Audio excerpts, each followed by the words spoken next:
Hi நண்பா, welcome back to S S Unique. Thalapathy Tamizhaga Vettri கழகம் சார்பில் இப்தார் நோன்பு திறப்பு விழா தளபதி நடத்த போறாரு. மார்ச் 7 ஓஎம்சி அரங்கத்தில் தான் இது நடக்க போகுது. இஸ்லாமியர்களோட சேர்ந்து தளபதியும் கலந்துக்க போறாரு. ஸோ தமிழக வெற்றி கழகம் பார்த்தீங்கன்னா எம்மதமும் சம்மதம் அப்படின்ற கொள்கையை தான் ஃபாலோ பண்றாங்க.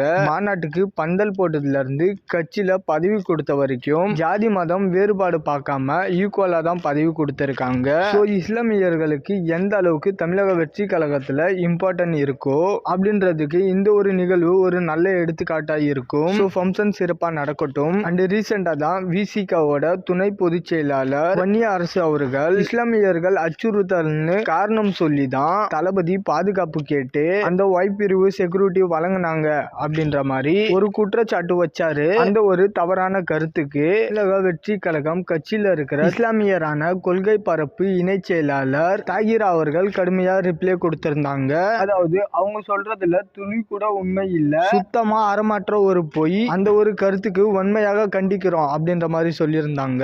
சோ இப்ப நடக்க போற இந்த இஃப்தார் நோன்பு திறக்கும் ஃபங்க்ஷனே இதுக்கு ஒரு தரமான அடியா இருக்கும். அண்ட் தளபதி இந்த மாதிரி ஜோசப் விஜய் எல்லாம் வச்சு மத ரீதியா பிரிக்க ட்ரை பண்ணுவாங்கன்னு தெரிஞ்சுதான் அதுல ஒரு கிளியரான கொள்கையா ஒரு ஃபாலோ பண்றாரு. அண்ட் அதே மாதிரி நாளைக்கு நடக்க போற அனைத்து கட்சி கூட்டத்திற்கு தமிழக வெற்றி கழகம் கட்சிக்கும் அழைப்பு வந்திருக்கு. சோ இதுக்கு தளபதி போவாரா அப்படின்ற மாதிரி ஒரு கேள்வி இருந்துச்சு. பட் தளபதி போகல, தளபதி சார்பா புஷி ஆனந்த் அவர்கள் போறாரு. ஓகே நண்பா, இந்த மாதிரி தளபதி பத்தின அப்டேட் தெரிஞ்சுக்க மறக்காம எஸ்எஸ் யூனிக் சேனலை சப்ஸ்கிரைப் பண்ணி சப்போர்ட் பண்ணுங்க. இதோட வீடியோ முடிச்சுக்கிறோம். ஓகே, பாய்.